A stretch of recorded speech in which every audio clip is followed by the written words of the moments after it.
Aqui a gente está vendo o fila.h, que é a interface da biblioteca de fila, das bibliotecas, porque é a mesma interface, mas eu tenho várias implementações, né? Na última aula a gente falou de uma implementação usando apenas vetor, sem ser circular. Dessa vez vamos ver os códigos do vetor circular e da fila em lista ligada. No caso, tem uma pequena diferença aqui, que numa tentativa de deixar um pouquinho mais genérica essa minha biblioteca, eu estou trabalhando com esse type aqui. Vejam que esse type sou eu que defino, né, quando eu mexo aqui no fila.h. Tá? Não é o jeito mais elegante de fazer, não, mas foi só uma tentativa. Basicamente, desse jeito, tudo onde tiver type vai funcionar como um inteiro, vai ser um inteiro. Se eu trocar, vai ser um char. Então, meio que isso me permite trabalhar com a minha fila de inteiros ou de char, ali, né, usar a biblioteca de um modo um pouquinho mais versátil. Eu continuo com a minha fila, com a estrutura da fila escondida, né? O tipo fila é um struct de fila, mas o que ele é, só aqui dentro que vai mostrar, né? Aqui ele é uma coisa, aqui ele é outra coisa, né? Aquela ideia de esconder a implementação mesmo deliberadamente, por isso que está desse jeito, né? Eu posso declarar variáveis do tipo fila, apontadores para a fila, mas o que ele é eu não sei, é escondido na biblioteca. E aqui nós temos a nossa... Aqui nós temos as nossas funções, né, que recebem filas. Tá? Olha só, o tipo type aqui, né, o remove fila, ele devolve um objeto daquele tipo, né, seja o tipo que for. Então, são recursos de linguagem para deixar a coisa mais genérica ali. Tá bom. Tendo essa interface, vamos ver fila em vetor circular. Revisitar aí a primeira parte da aula que a gente falou de vetor circular. Eu vou ter um struct fila, como a gente já tinha brincado, que eu tenho aqui o vetor, né, que é um ponteiro de type, né, então o vetor vai ser um vetorzinho de type, não está alocado ainda, mas a gente vai alocar, e tem os índices início e fim desse vetor. Cria fila, eu vou destacar principalmente o que muda, tá? O que não muda a gente está de boa. Então vamos lá, ó. Aqui no cria fila quase nada muda, olha só, eu aloco o vetorzinho, quer dizer, eu aloco a estrutura, perdão, primeiro size of fila, né, eu aloco a estrutura, que aponta para essa estrutura, daí eu aloco o vetor com tammax, aqui, size of type, beleza, e daí o INI e o fim, que se vocês lembrarem, antes recebiam um valor 0, agora estão recebendo um valor tammax sobre 2. Por que vocês acham que eu fiz isso? Só de curiosidade, assim. Podem dar a resposta estúpida, porque é um motivo estúpido, mas acho que a pergunta nos leva a uma reflexão interessante. Qual que é, para ajudar vocês na resposta, a condição de fila vazia com fila implementada em vetor circular, que a gente acabou de ver? Não, estou falando de fila em vetor circular. Foi o que a gente viu no início da aula, perdão, não é o caso em lista ligada. É quando o início é igual ao fim, né? Nesse caso a fila está vazia, eu estou pensando num subvetor vazio. Como eu tenho circularidade aqui, gente, isso aqui é só para chamar atenção para o fato de que a minha fila funciona independente do valor inicial do INI e do fim. Não precisa ser 0. Pode ser 0? Pode. Mas antes era importante que fosse 0, porque como eu só avançava para frente, na direção dos índices maiores, né, no vetor, era importante começar no 0 para aproveitar ao máximo o meu vetor.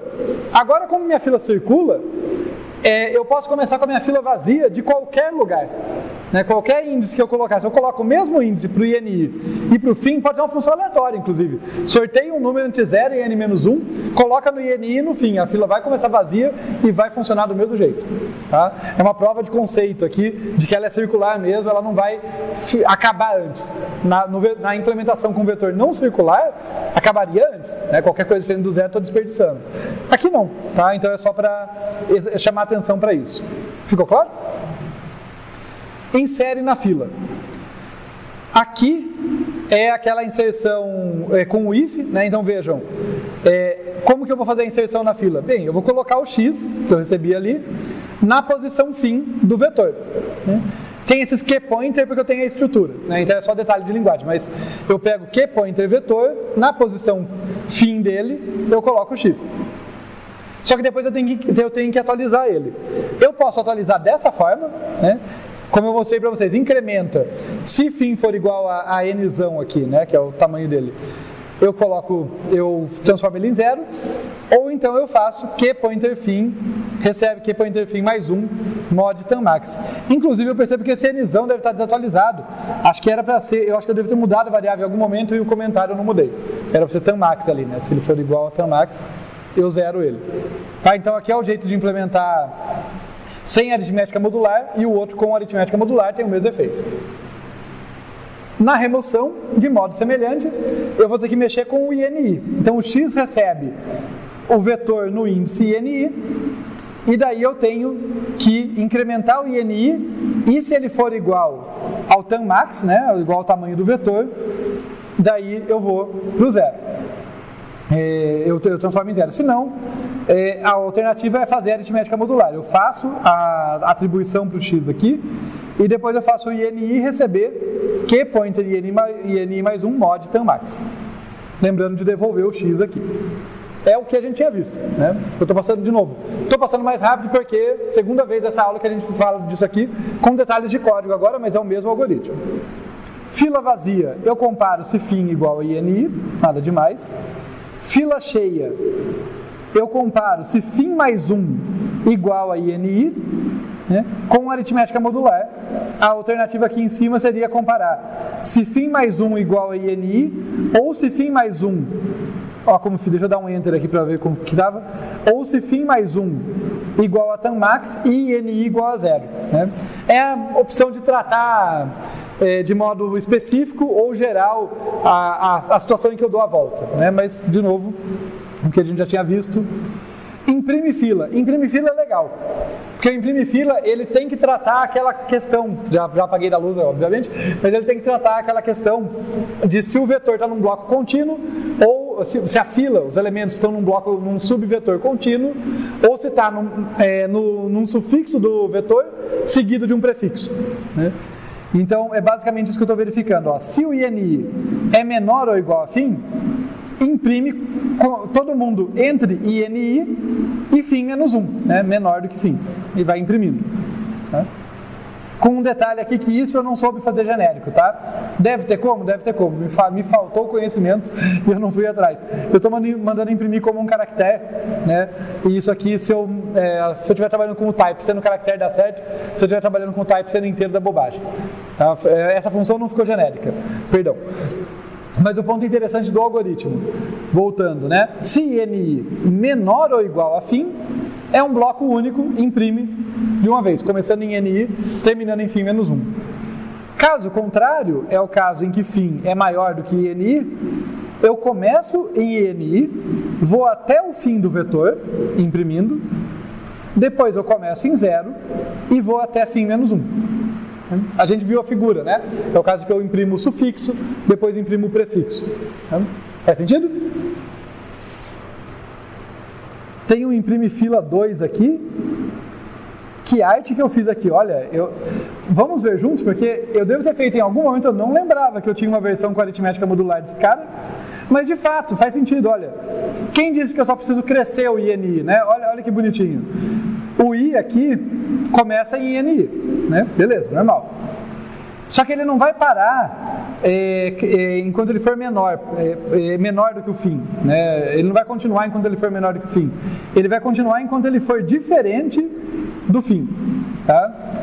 E o incremento que ele recebe é com aritmética modular. Então esse I aqui ele vai crescendo até chegar no φ ou até chegar no tammax.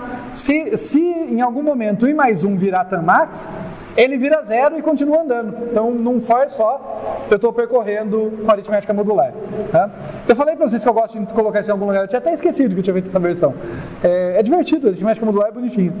Mas, de novo, nada errado em fazer desse jeito. Tá? A lógica está perfeita. O código é um pouquinho mais longo, mas tudo bem. Vai executar esse ou esse. Não tem problema. Mas é legal entender porque esse funciona também. Tá? Então, foi só um bônus aqui que até eu tinha esquecido. Tirar o bônus e colocar como questão de prova, né? Imprima uma fila em vetor circular usando um único laço. Muito cedo para fazer piada para a prova? Ó, então aqui o tamanho da fila. De novo, pensando em trabalhar com vetor circular aqui. Esse aqui realmente eu tive que trabalhar com os dois casos, né? Eu não soube resolver de outra forma. Então, eu peguei aqui, olha, se NI menor ou igual a φ, é o caso que está numa disposição tradicional, vamos dizer assim, né? O início do subvetor é menor do que é menor ou igual que o final, é só fazer φ menos início. Caso contrário, eu tenho que somar os dois pedaços. É exatamente o que a gente fez na lousa, né? Um dos pedaços vai ser tan max menos INI, é o tamanho do sufixo, mais o prefixo do vetor, né? Que a fila quebrada ali em dois pedaços.